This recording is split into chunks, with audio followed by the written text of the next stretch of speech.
Sa aking paglalakbay, may talang patnubay, nagbibigay liwanag sa gitna ng karimlan. Talang maliwanag, laging nagniningning, di maglalaho sa aming paningin. Makakaakay sa landasin ng buhay, sa gitna ng bagyo, talang kaagapay. Tala ng katotohanan, tala ng katarungan, tala ng kapayapaan, tala akayan, tala ng paglalakbay, talang siyang patnubay, buhay na ganap makakamtan, tala akayan.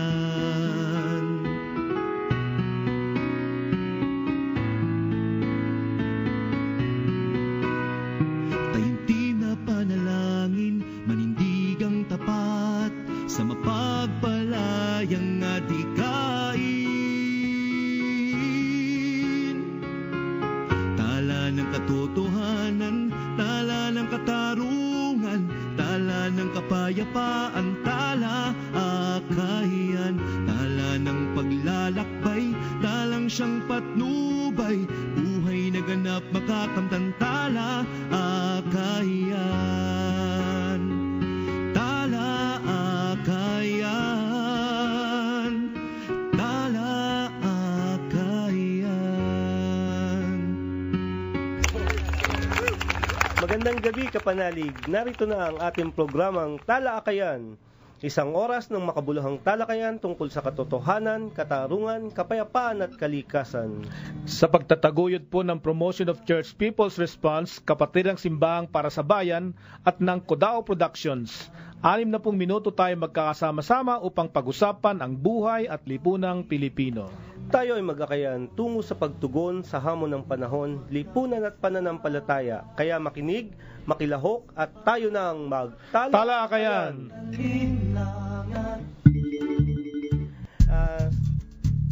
Sa pangalan po ni Raymond Villanueva ng Kodao Productions, ito po si Nardi Sabino. At ito po naman si Father Delfo Canceran Opi ng Promotion of Church People's Response. Kami po ni Nardi ang inyong magiging host sa gabing ito sa ating programa sa Radyo Veritas 8:46 AM ang Tala Akayan. Ang Tala Balita sa araw na ito, gabi ng Huwebes, 11 ng Hunyo, taong 2015. Ang ating unang balita, mas malaking SSS pension isusulong pa. Iba yung isusulong ng Makabayang Bloc sa Kamara ang mas malaking dagdag sa pensyon sa mga retiradong kasapi ng Social Security System o SSS. Ito ang pahayag ni Bayan Muna Congressman Nery Colmenares matapos aprubahan sa ikalawang pagbasa ang dagdag na 2,000 na pensyon para sa mga miyembro ng SSS. Si Colmenares ang may akda sa panukalang batas na umaasang maaprubahan na ngayong huling sesyon ng Kongreso bago ang reses. Subalit ayon kay Colmenares, dapat isulong pa hanggang 5,000 ang dagdag sa pensyon dahil na rin sa pagmamahal o papamahal na presyo ng mga batayang bilihin. Dagdag pa ni Colmenares, across the board o lahat ng miyembrong pensyonado ang makakatanggap ng mga dagdag sa kanilang buwanang benepisyo. Ang ating ikalawang balita, pagpapauwi sa stranded na OFW sa Saudi, itinutulak. Hindi tumitigil ang grupong Migrante International sa gitnang silangan sa pangangampanya para sa pagpapauwi sa mga stranded na OFW sa Saudi Arabia. Ayon sa grupo, bagaman umaani na ng suporta sa buong mundo ang kanilang kampanya, nananatiling 140 OFW na kababaihan ang nasa sadlak sa Jawasat Deportation Center sa naturang kaharian. Ang atensyong nakukuha ng kampanya ng migrante ang siya ngayong nagtutulak sa Embahada ng Pilipinas sa Jeddah na bisitahin ang mga stranded na OFW. Unti-unti na umanong ipoproseso ng Embahada ng Pilipinas ang pagpapauwi sa mga stranded na Pilipino na bibilang sa 30 kada batch ng pagpapauwi. Nananawagan pa rin ang Migrante Middle East ng ibayong pangalampag sa mga gobyerno ng Pilipinas at Saudi upang mapadali na ang pagpapauwi sa mga OFW. Ang ating ikatlong balita, Chacha, pakanan ng dayuhang negosyante. Isiniwalat ng pinakabatang kongresista na ang mga dayuhan ang nagnanais ng panukalang pagbabago ng saligang batas ng bansa. Ayon kay Kabataan Party List Congressman Terry Redon, inakdaan ni na House Speaker Feliciano Belmonte at Senate President Franklin Drilon ang resolution of both House bilang isa o RHB dahil itinutulak umano sila ng interes ng mga negosyanteng Europeo at ASEAN. Ayon kay Redon, napakamakapangyarihan ng anyay mga lobby group at ang tanging tanong ay magkano kaya ang kapalit ng RHB 1? Para maisulong ang panukalang Chacha sa parehong Kamara at Senado, hindi malayong magpamudmod ng pork barrel at proyekto ang mga liderato nito upang mapasunod ang mga kongresista, dagdag ni Redon. Nangangailangan ng hanggang 218 congressman at senador para pumasa sa pangalawa at pangatlong pagbasa ang tinaguriang economic Chacha ng Kongreso. At para sa ating tala-parokya, pakinggan po natin si Father Delpo. Taong simbahan nakiisa sa pagsagip sa buhay ni Mary Jane Veloso. Sa pangunguna ng mga taong simbahan na binuo ng mga kaparian, madre at laiko, na sa katuparan sa araw na ito ang pagkipag-usap sa mga kinatawan ng Department of Foreign Affairs ukol sa kaso ni Mary Jane Veloso. Mahigit 20 lider ng simbahan ang nakipagpanayam kay Undersecretary Yabes ng Migrant Affairs upang alamin ang mga kasalukuyang hakbang na isinasagawa ng ahensya para masagip ang buhay ni Mary Jane. Ayon kay Sister Mela Alvarez ng Religious of the Good Shepherd at isa sa mga convener ng task force, malinaw na biktima ng human trafficking si Mary Jane at mahalaga na ginagawa ng lahat ng paraan ng gobyerno para masagip ang kanyang buhay. Ipinapanawagan ng Church Task Force to Save Mary Jane ang patuloy na suporta ng taong simbahan sa iba't ibang forma tulad ng paglagda sa petisyon sa www.change.org/SaveMaryJane. Ang pagkilos na ito ay kabahagi ng tugon ng mga taong simbahan na maging daluyan ng hustisya at pagkilala sa dignidad at karapatan ng mga tao, lalo higit na ang mga biktima ng sapilitang migrasyon at human trafficking. At iyan ang ating tala-parokya at tala-balita, mga balita mula at tungkol sa bayan. Talakayan! Bago po tayo magpatuloy sa ating talakayan, halina't muli nyo kaming samahan sa ating panalangin. Dakilang Diyos, marami pong salamat sa patuloy na pakikiisa sa amin bilang iyong bayan. Salamat po sa mga biyayang iyong ipinagkaloob upang patuloy kaming mabuhay at ikaw ay purihin.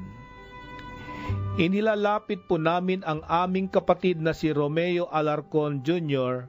at lahat ng mga may karamdaman at dalahing mabigat.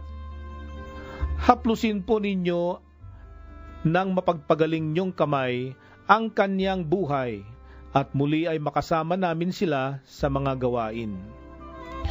Ipagadya mo nawa ng maging kasangkapan kami sa pagbubuklod naming mga kapatid upang itaguyod ang kapakanan ng bawat isa. Patuloy nawa kaming maging instrumento ng iyong pagmamahal at itaguyod namin ang isang lipunang kumikilala sa dignidad ng iyong nilikha. Ito po ang aming samo at dalangin sa pangalan ni Jesus. Amen. Salamat, Father Delpo. Kamusta ba ang tulog mo kagabi, Padre? Ay nako, sa aking pagtulog, maraming pumapasok sa aking isipan dahil maraming mga issue na nakakaharap na naman natin. Oo, na maliban sa malamig kagabi, medyo na-relieve tayo dun sa hindi natuloy itong pagbabago ng konstitusyon natin. No? Oo. Pinag-uusapan na naman nila yung Chacha, no? At kagabi nga lang yata, Padre, ay umabot ng mahigit 267 yung mga mambabatas na dumalo sa plenaryo sa mababang kapulungan. At mukhang yan yung historical, no? Ang problema, ang plano nila kagabi ay baguhin nga yung mga ilang probisyon dun sa ating saligang batas. Nangamba nga tayo kagabi dahil tila nasa kamay ng ilang tao lamang ang pagiging pagbabago ng konstitusyon. At sinabi mo kanina sa balita, mga negosyanteng sa ibayong bansa. At ito nga si Speaker at ang Senate President, sila yung parang spokespersons ng mga ito, dayuhan. Kaya yan nga yung tanong natin, Padre. May kapangyarihan ba ang isang komite o mismong mababang kapulungan na baguhin ang saligang batas sa pamamagitan lamang ng isang resolusyon? Yan ang ating pag-uusapan. Pero nabasa ko yung posisyon ni former Chief Justice, Puno, na hindi po pwede ang ganon. At usapan din yan, Nardi, ang panukala mismo ni Speaker Sonny Belmonte na idagdag ang mga katagang unless otherwise provided by law sa isang mga probisyong para mahalaga sa ating ekonomiya at kultura. Kaya po mga kapanalig, simpleng mga salita lang yon, unless otherwise provided by law, ipapasok sa ating konstitusyon. Pero ano nga ba yung epekto nito sa atin bilang mga mananampalataya, bilang mga mamamayang Pilipino? Kaya mamaya, Padre at mga kapanalig, kakapanayimin natin ang isa doon sa tumutol dito sa pagbabago at aktibo sa ilang mga reforma sa ating bayan, hinggil dun sa nangyari kagabi sa Kamara at sa kanyang pagtingin sa panukalang saligang batas. Kayo ba mga kapanalig, tingin nyo ba ang pagbabago sa saligang batas ang lulutas sa ating problemang panlipunan?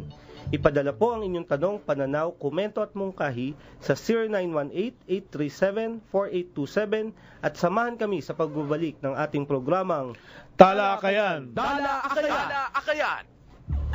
Ako naman. Nak. Who's there? 25. 25 who? Bahay kubo, kahit munti, ang halaman doon ay sari-sari. Sitaw, bataw, patani. Asan yung 25?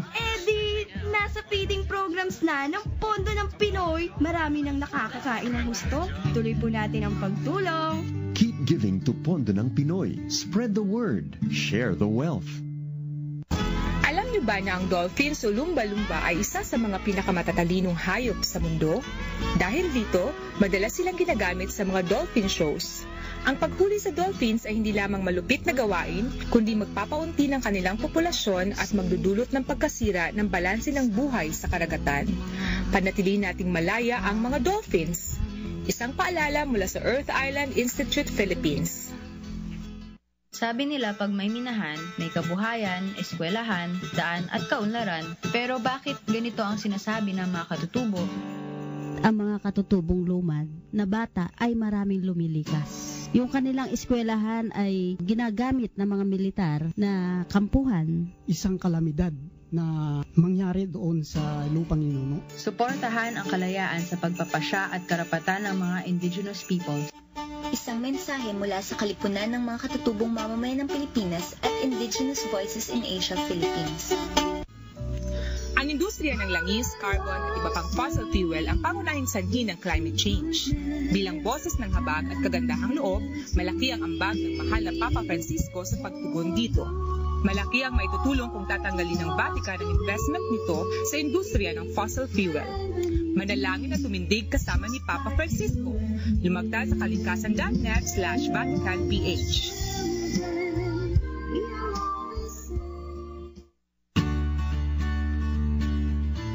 Nahihirapan ka bang maghanap ng trabaho? Walang tirahan at nagugutom? Pauunlarin ka ng social enterprises. Sa loob ng 20 taon, ang Foundation for a Sustainable Society ay tumutulong sa mga social enterprises katulad ng mga kooperatiba, microfinance institutions at mga gawaing pang-ekonomiya ng mahihirap kung saan ang tubong nalilikha ay kanilang gagamitin para sa kanilang kaunlaran. Sa social enterprises, may kabuhayan, kasanayan, at pangmatagalang kaunlaran ng mga komunidad kasabay ng pag-iingat sa kalikasan na kanilang pinagkukunan ng kabuhayan. suportahan ang social enterprises. Isabatas ang Social Enterprise Bill. Foundation for Sustainable Society, 20 taong nagsusulong ng social enterprise para sa kaunlaran ng mamamayan. Dala-akayan. Nagbabalik ang ating programa. Ito po muli si Nardi Sabino. At ito po naman si Father Delfo Canceran at nagbabalik ang ating programang Talakayan. Mula nga po kapanalig nung panahon ng Pangulong Ramos hanggang kay Ginang Gloria Macapagal Arroyo, tinangka ng baguhin ang saligang batas ng 1987. Pero lahat ay nabigo. Layon nila kasi ang pagpapahaba ng termino at pag-alis sa mga probisyon na nagbibigay proteksyon sa ating bayan. Sa kaso naman ba ng pamahalaang Aquino, ano nga ba talaga ang layunin at sino ang pangunahing makikinabang? At para po magbigay ng kanyang pananaw, makakapanayan po natin sa linya ng telepono si Bayan Muna Congressman Carlos Zarate. Magandang gabi po, Congressman Zarate. Magandang gabi, Nardi, at magandang gabi kay Father, at magandang gabi sa ating mga tagapakinig nitong programa nating Talakayan. Good evening po. Kamusta po kayo? Nakatulog na po ba kayo ng mahimbing? Well, medyo kulang pa po, no? Dahil kagabi, natapos kami mag-aalas 11 na ng gabi, tapos kaninang umaga naman, kailangan gumising tayo ng maaga rin at mayroong mga schedules pa na dapat ayusin. Sana po ngayong gabi makatulog na lang maayos para sa ano na naman bukas, paghahanda bukas sa activities para sa Independence Day. Recess na po ba ng session, Congressman? Opo, kagabi nag-adjourn na kami on CNJ. Ibig sabihin yung adjournment na yan indefinite, no? Pero magre-resume actually yan sa panahon na ng State of the Nation address sa darating na July 27, no? Kung saan magsisimula naman ang third regular session ng 16th Congress. So ang natapos kagabi, yung second regular session po namin. Bago po natin pasukin yung masalimuot na usapin ng charter change, no? Bagamat hindi natuloy, balitaan nyo naman kami muna nung good news daw ito hinggil dito dun sa ipinanukala nyo ding dagdag pension sa SSS. Ano na po ba ang nangyari dito?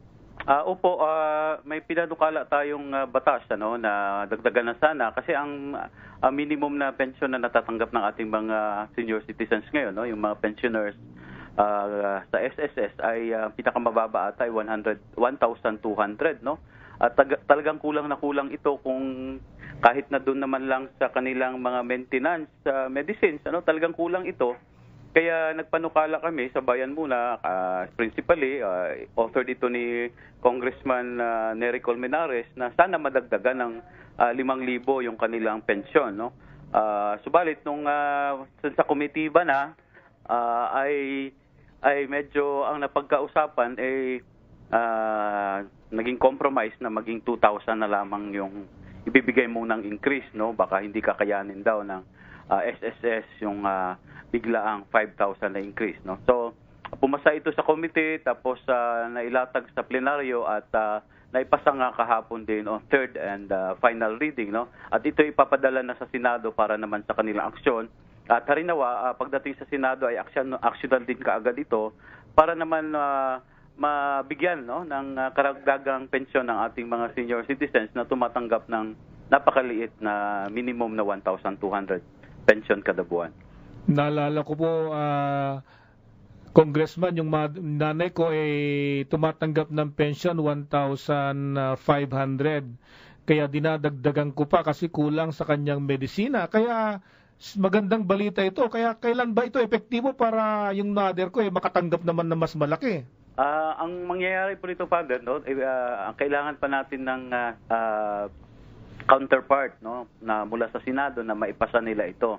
No, kaya ang panawagan talaga natin ngayon ay sana sa Senado ay mabilisin din ang pagpasa nito para maging mapermahan ito ni Presidente Aquino at maging effective agad ito bago man lang sana magtatapos ng taon, para naman kung pwede ngang maging effective ito sa third quarter ay mas maganda sana, no, para pagdating ng Disyembre medyo mataas-taas na matanggap nating na pensyon ng ating mga magulang, no? Kasi ang aking nanay din ay tumatanggap din ng gano'n lang din kaliit na pensyon, no? Na tama yun, Father, kailangan dagdagan pa natin dahil kulang nga sa pang-araw-araw na pangangailangan nila. Oo, at sana nga ho, yan yung asikasuhin at hindi muna yung 2016 election. Sana nga ho, pero talagang last year pa, in fact, last year, no, ng State of the Nation address last year ni Presidente Aquino ay talagang naghudyat na eleksyon na dahil kung matatandaan natin yung SONA niya last year ay sinabi na niya na pumili na tayo ng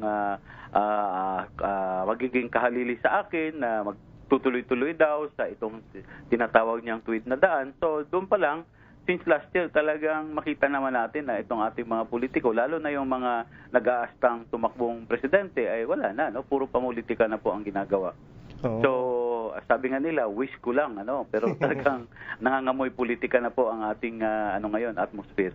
Oo, kaya yan sana yung maging tunguhin, no, nung ating mga lawmakers dahil ito yung direktang mararamdaman ng mga tao. Ngayon, Congressman, medyo alanganin tayo, no? Babalikan namin kayo at pag-uusapan talaga natin itong hinggil dito sa charter change na hindi lang natuloy kagabi. Kaya patuloy niyo po kaming samahan mga kapanalig dito sa ating talakayan hinggil sa pagbabago ng saligang batas. Sa problemang panlipunan ba ay lulutas? Ipadala ang inyong tanong, komento o mungkahi sa 0918-837-4827 at patuloy kayong makinig sa ating programang Talakayan.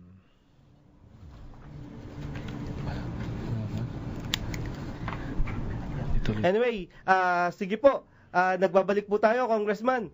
Ang tansya niyo po ba, bakit hindi itinuloy ng mayorya ang pagsalang sa charter change?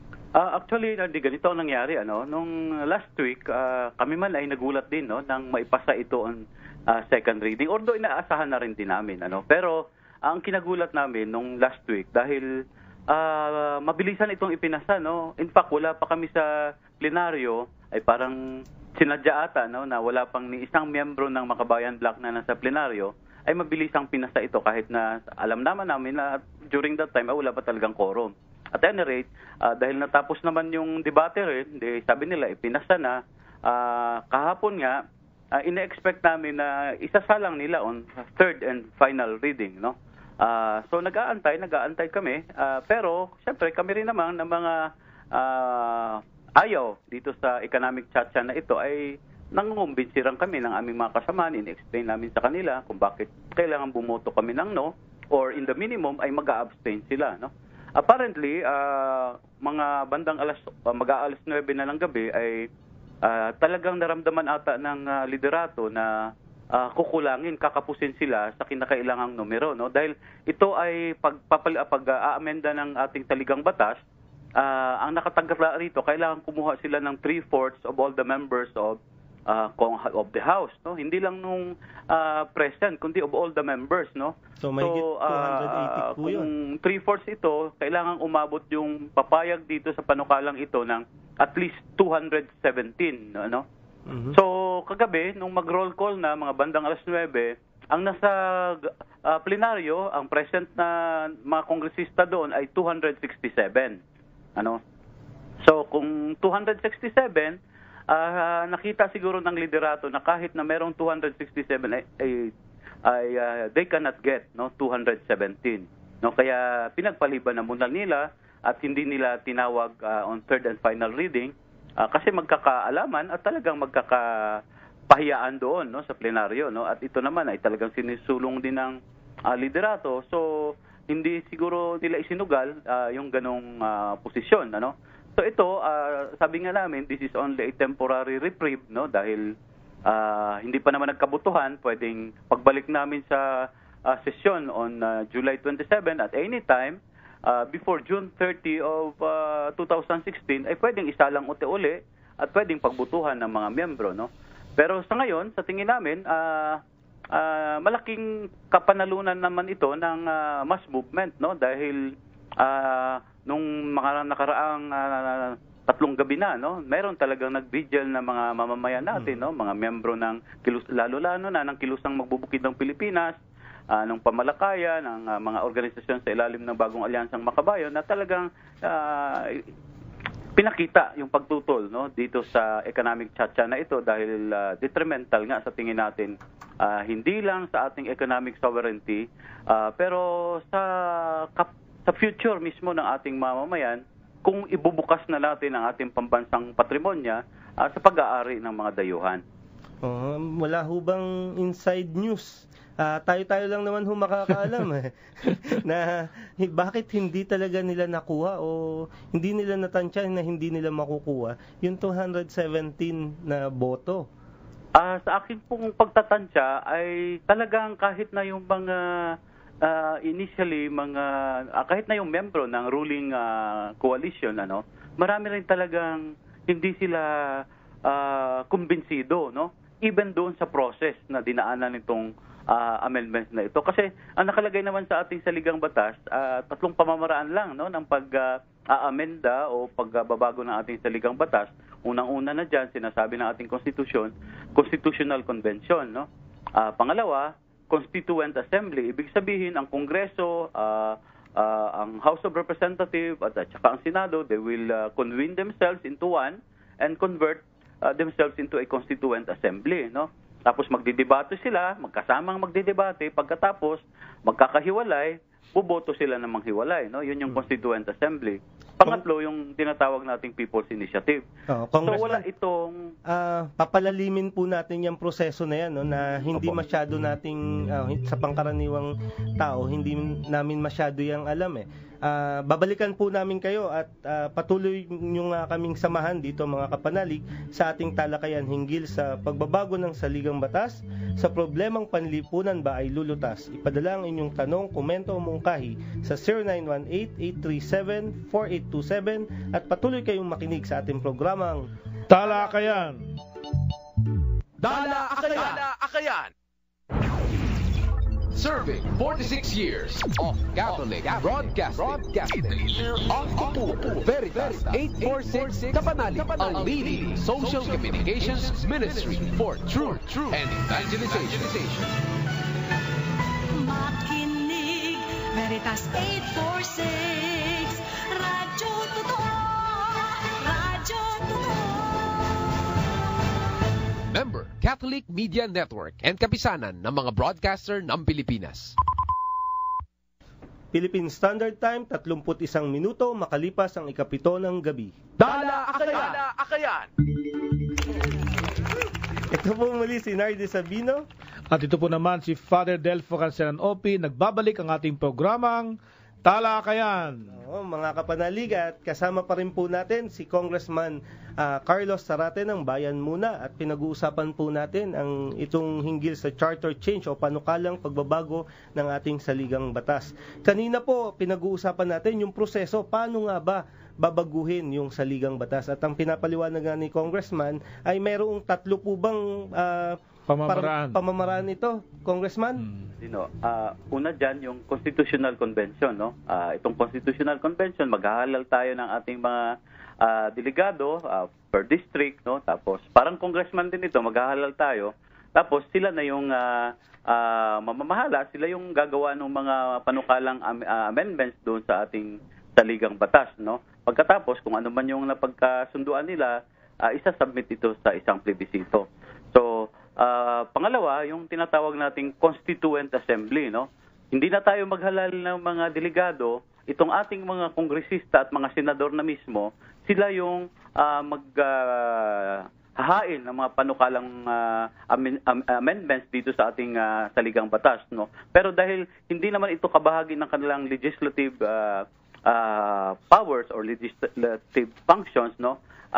I-convert nila ang kanilang sarili into a constituent assembly, no?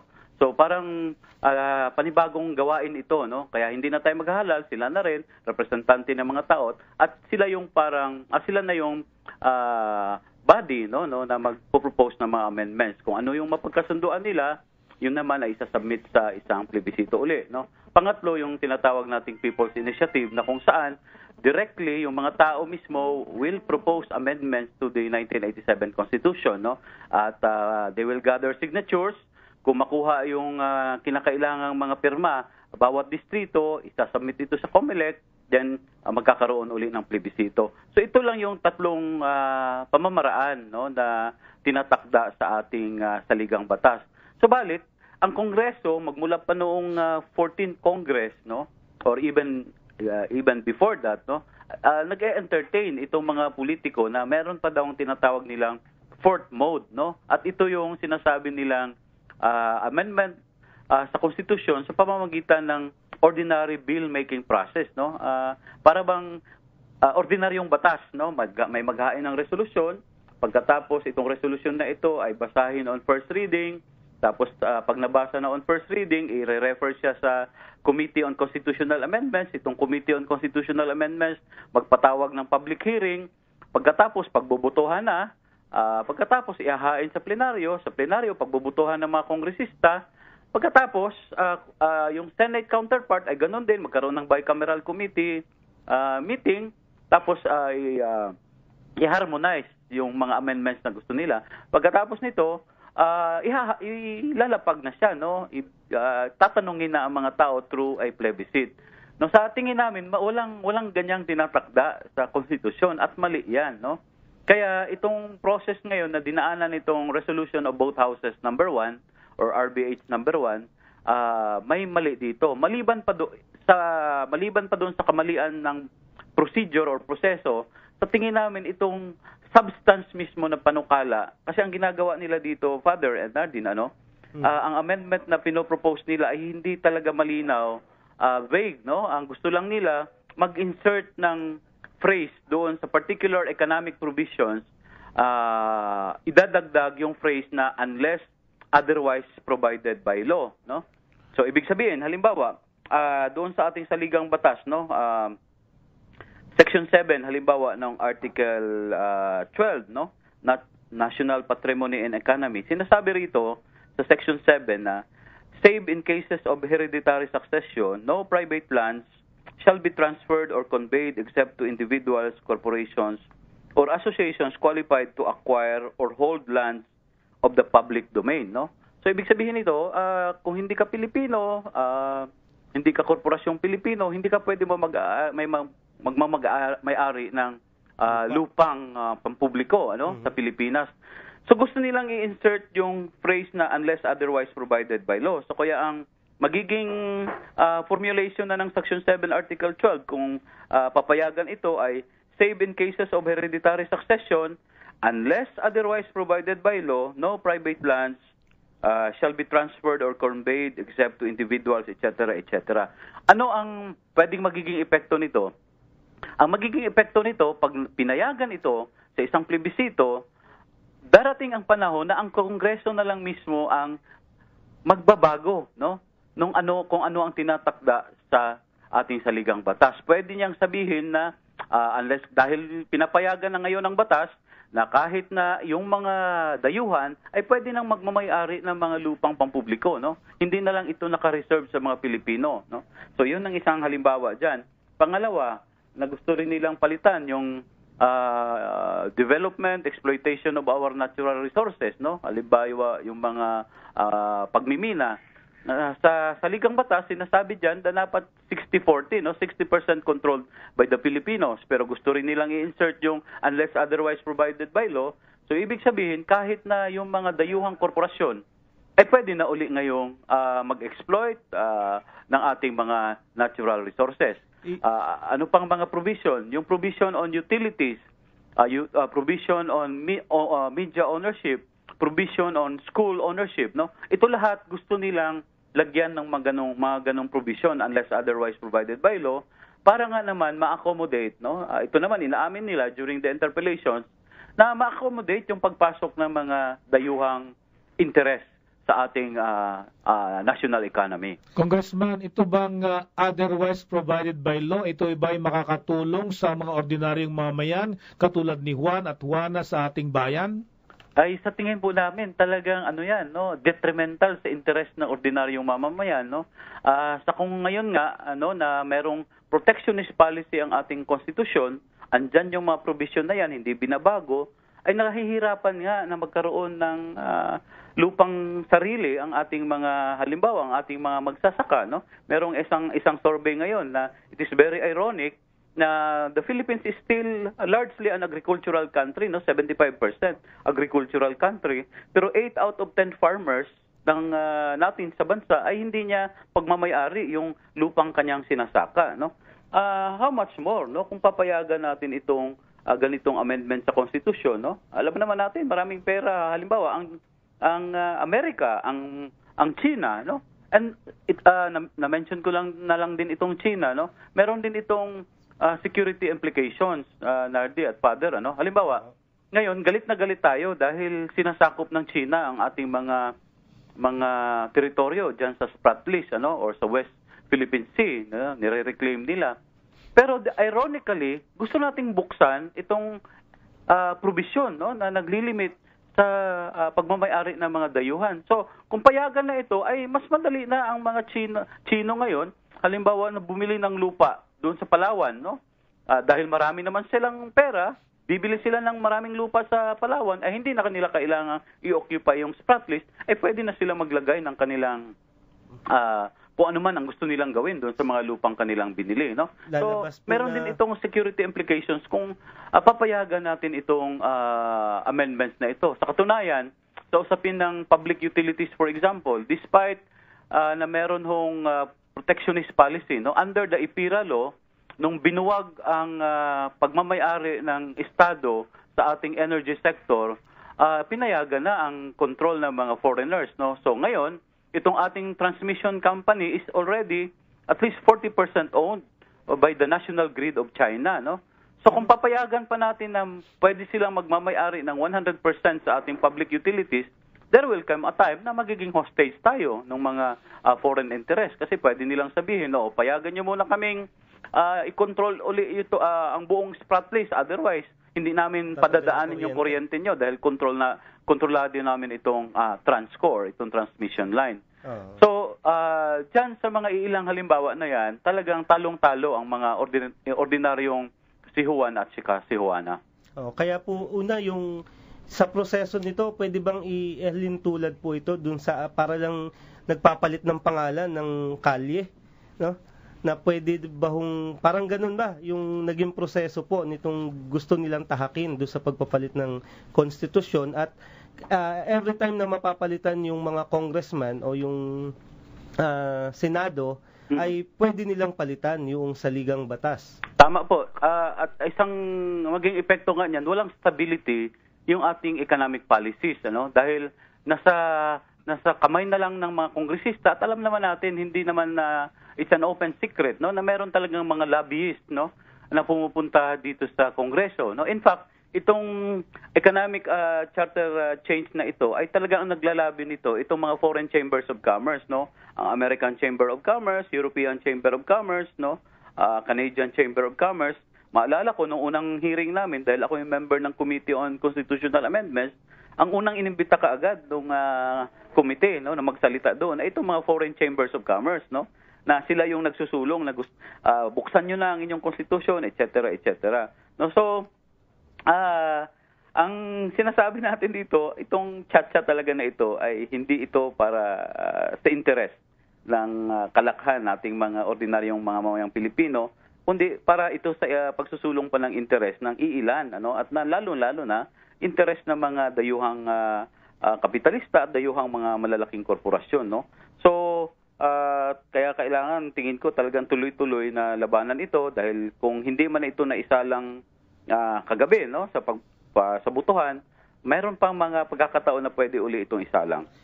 Dahil nga po dyan, Congressman, sa inyo bang palagay, bakit nga ba marami nang nagdaang administrasyon at kahit itong administrasyong Aquino ay gustong-gusto nilang baguhin yung saligang batas? Ano yung kaugnayan nito do sa iba pang international na kasunduan na pinasok ng ating pamahalaan?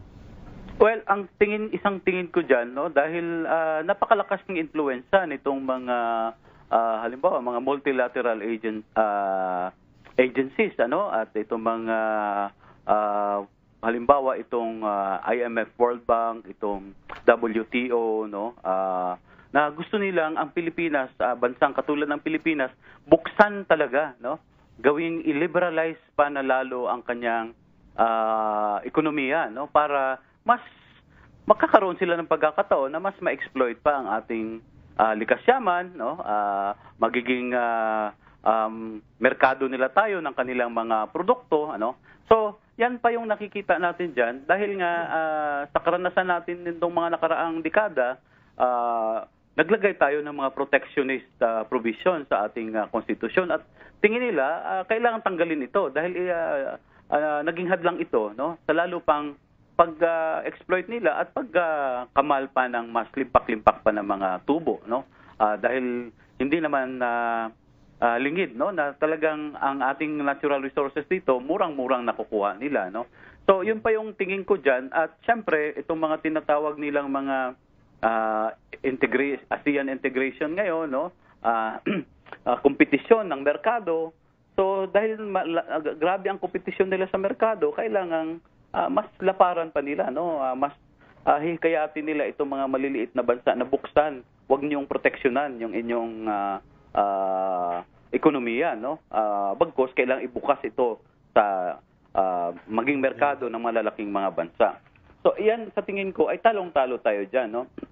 Kalimitan during our debates, no, sinasabi nila pag hindi raw natin buksan ang ating ekonomiya, itong mga foreign direct investments ay hindi gaano kalaki ang papasok sa atin compared to other countries, no? Pero ito naman ay ating pinabulaanan, no? Dahil marami tayong mga kapitbahay na mga bansa na meron ding mga restrictions, no, including ownership of lands, pero napakalaki ng kanilang mga foreign direct investments na pumapasok, no? In fact, there was one survey dito sa Pilipinas sa mga negosyante kung ano ba ang problema, bakit hindi sila masyado nag-i-invest dito. At ang isang sinasite nila ay hindi naman yung protectionist policy ng ating konstitusyon, kundi sinasabi nila, grabe ang bureaucratic red tape sa Pilipinas, grabe ang korupsyon sa Pilipinas, at ito yung nagiging hadlang bakit kulang ang mga direct investment, foreign direct investments natin. Well said, Congressman Carlos Zarate. Maraming salamat po at mabuhay po kayo. Maraming salamat din po sa pagkakataong ibinigay sa atin at sana po ay mapagmatsyag at bantayan pa rin po ito ng ating mga mamayan dahil ito po ay ang apektado nito, hindi lang naman tayo, kundi pati na rin po ang susunod pa ng mga henerasyon kung hindi po natin ito mapipigilan. Salamat po at magandang gabi po sa ating lahat. Maraming salamat po. Kaya po mga kapanalig, paano na kung ang magmamayari ng ating lupa ay mga dayuhan, likas na yaman, edukasyon at maging sa mga serbisyo tulad ng kuryente, tubig at iba pa. Mamaya po sa ating pagbabalik ay makakapanayan po natin yung mga nangangasiwa naman hinggil dito sa social entrepreneur. Kaya po patuloy niyo kaming samahan dito sa ating programang Talakayan. Pray the Holy Rosary in a new way. The Holy Rosary CD. Come into the presence of Christ and Mary through the recitation of the four mysteries, prayed by people from all walks of life, underscored by refreshing music. Available at Catholic bookstores nationwide or call 722-2621. Brought to you by Springs Foundation, inspiring today's Catholic. Ako po si Raymond Bagatsing. Ang basura po ay lason sa ating karagatan. Pinapatay po ang mga isda sa dagat at maging ang kabuhay ng mga kababayan nating mangingisda na umaasa sa yamang dagat. Pag-aaruga po ang kailangan ng Manila Bay. Hindi po pagtambak ng lupa o pagtapon ng basura. Kaya wag po nating gawing tambakan ang karagatan. Samahan niyo po ako. Kami. Sama-sama nating alagaan at ipaglaban ang pangpangdagat at karagatan. May pag-asa pa. May magagawa ka. Save Freedom Island. Save Manila Bay.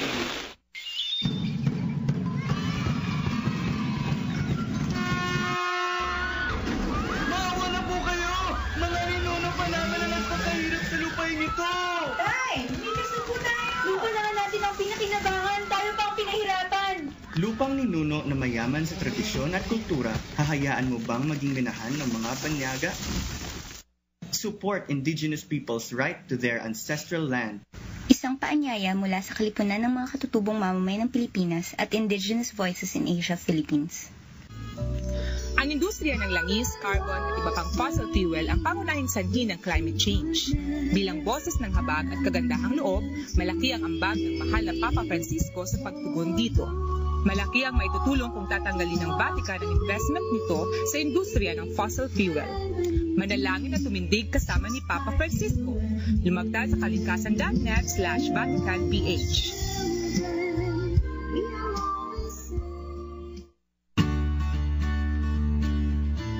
Nahihirapan ka bang maghanap ng trabaho? Walang tirahan at nagugutom?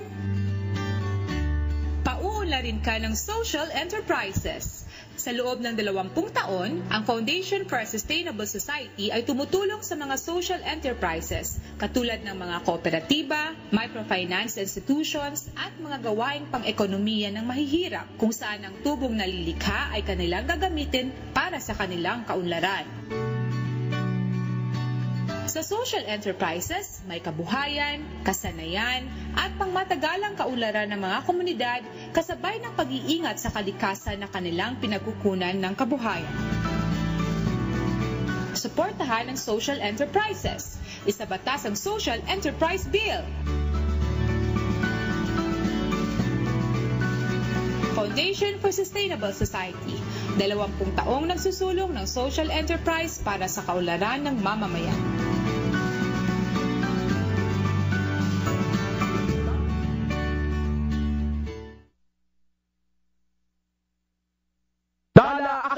Akayan.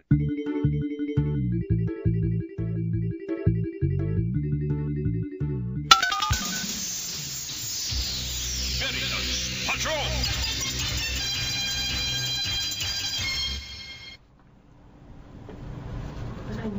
At report mula kay Leana Villajos, encyclical letter ni Pope Francis magbibigay diin sa kahalagahan ng sanlilikha. Ipinahayag ng grupong Alyansa Tigil-Mina na malaki ang maitutulong na encyclical letter na ilalabas ng kanyang kabanalan Francisco upang mabigyang diin ang pagbibigay ng halaga sa sanlilikha. Ayon pa kay JB Garganera, National Coordinator ng grupo, magiging gabay din ito sa pagpapatupad at pagsasabuhay ng mga Katoliko sa integridad ng paglikha at kung paano maaalagaan at mapakikinabangan ng tama ang kalikasang biyaya ng Panginoon sa tao. Malaki yung maitutulong ng encyclical na ilalabas ni Pope Francis. Unang-una, bilang encyclical, magiging bahagi na siya ng mga aral sa panuntunan ng simbahang Katoliko mismo at pwede siya maging gabay kung paano ipapatupad, paano isasabuhay ng mga Katoliko yung isang mahalagang Catholic social teaching. Ayan yung integrity of creation. Inaasahang lalabas ang encyclical letter ni Pope Francis ngayong 18 ng Hunyo na pinamagatang Laudato Si o Praised Be, kung saan tatalakayin ang epekto sa buhay at kalusugan ng mga tao mula sa pananamantala nito sa likas na yaman ng mundo. Para sa Veritas 846, ang Radyo Totoo, ako ang inyong kapanalig Leana Villajos. Sumainyo ang katotohanan. Veritas Patrol! Akayan. Ito po muli si Nardi Sabino. At ito po naman si Father Delfo Canceran Opin ng PCPR. Nagbabalik ang ating programang Talakayan. Mga kapanalig mula po sa Tchatcha na walang kahulugan sa mga mamayan nating kababayan. Magtungo naman po tayo sa social entrepreneurship na makakatulong sa ating mga ordinaryong mamayan. Ano nga ba ang epekto nito sa iba't ibang samahan na kanilang tinutulungan? At para magbigay linaw hinggil dito, makakausap po natin sa linya, makakausap po natin ng personal si Miriam Azurin ng Foundation for a Sustainable Society. Magandang gabi, kapanalig Miriam. Magandang gabi po. So, kamusta na Miriam at ang paghahanda ninyo sa ika-20 taon? Ito nga, busy-busy kami kasi darating na yung aming Regional Assembly sa Davao nitong June 17 at papunta din ito sa Iloilo sa July 4 to 7. Tapos sa August 9 to 11 sa Manila. Kanina na natalakay natin dito yung narinig yun naman siguro yung binanggit ni Congressman Carlos Zarate hinggil dun sa pagbabago ng konstitusyon at pangunahin ditong nakasalalay ay yung lupa at yung mga natural resources, pati yung media at saka yung educational institutions at saka yung ilang serbisyo, no, tulad ng kuryente at iba pa. Ano yung pwedeng maging epekto nito para sa mga tinutulungan yung komunidad na nagsisikap na maitaguyod yung social entrepreneurship? Pakilala ko muna yung FSSI, no? Unang-una yung FSSI na ang vision namin ay isang just and sustainable society na sana yung ating mga mahihirap ay maging mapayapa at maunlad dun sa kanilang komunidad. Tungkol dito sa charter change, nakikita namin na medyo ito ay malaking epekto nito sa ating sa paggamit ng ganong vision ng sinishare ng ating mga komunidad.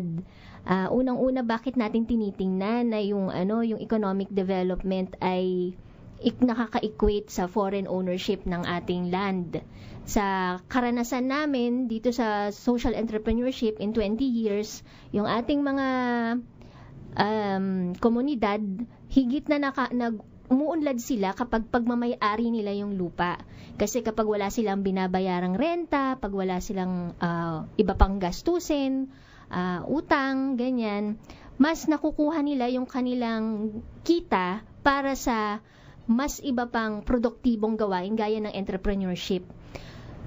Kaya kung ito ay pagmamay-arian ng mga foreign owners ng foreign companies, mahihirapan sila dahil hindi lang ito utang, kung hindi lang sila magkakaroon ng utang, sila mapapalayas pa at mawawalan sila ng pag-aari upang maging produktibo sa kanilang sariling komunidad. At siguro yun nga yung konsepto ng sustainability, no? Natin dito ay posibleng mawala dahil ang mamamayani ay yung mga dayuhan sa iba't ibang field. At bagabag kasi hindi pa nga lubos yung ating laban sa CARP, 'di ba? Sa agraryong reforma. Kaya bakit ito pinapasok na natin ito?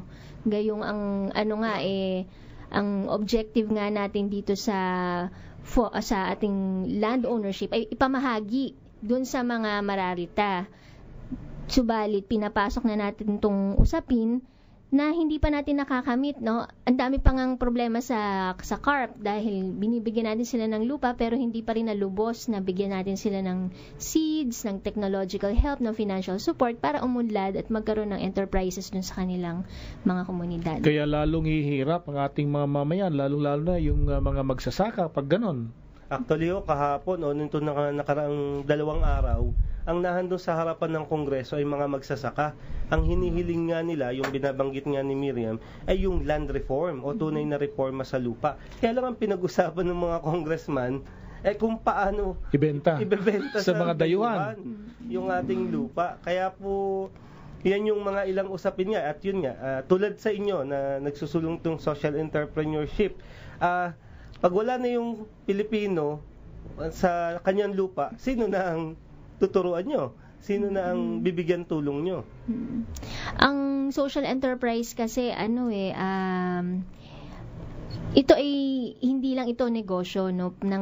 Ito ay negosyo na pinagmamay-arian ng mamamayan, ng mga mahihirap mismo, at hindi lang kumita kundi tinitinan din niya yung yung environment niya, yung kalikasan na pinagkukunan niya ng yaman.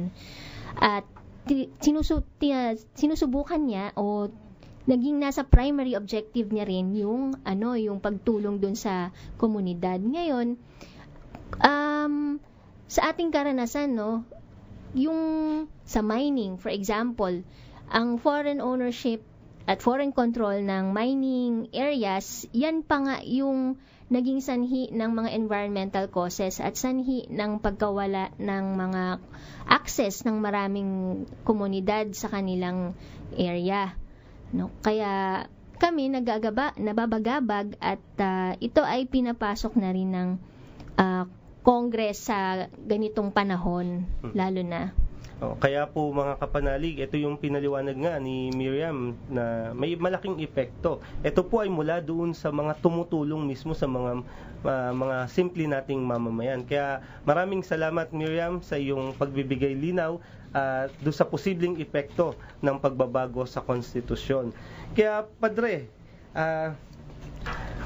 malamang ituloy din to ng mga nandyan sa Kongreso at Senado para magabayan ang ating mga kapanalig, ang mga mananampalataya. Ano nga ba ang sinasabi ng ating simbahan ng aral ng Diyos hinggil dito sa pangangalaga at pagmamahal sa sarili nating bayan?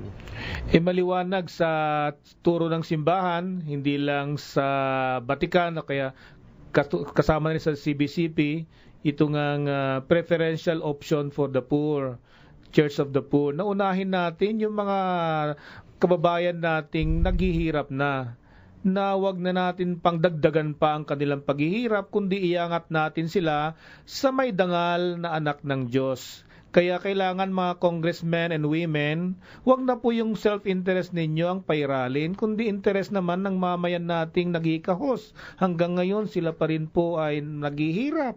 Kaya sana po makonsensya ang ating mangbabatas na bigyang halaga ang mga maralita, ang Church of the Poor. Kaya po may pagkakataon pa sila na gumawa ng mabuti. Magbagong buhay, bago last judgment.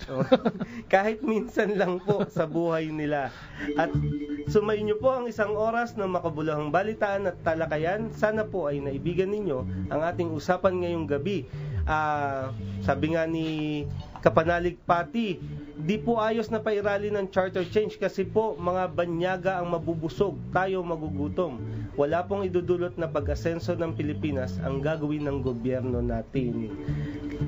Muli po tayo magkakasama-sama sa Martes, mga kapanalig, ika-6 hanggang ika-7 ng gabi, dito lamang sa ating Radyo Veritas 846 kHz, ang radyong totoo. Kaya makinig, makilahok dito sa ating programang tungkol sa katotohanan, katarungan, kapayapaan at kalikasan. Ito ang talakayan at sumainyo ang katotohanan.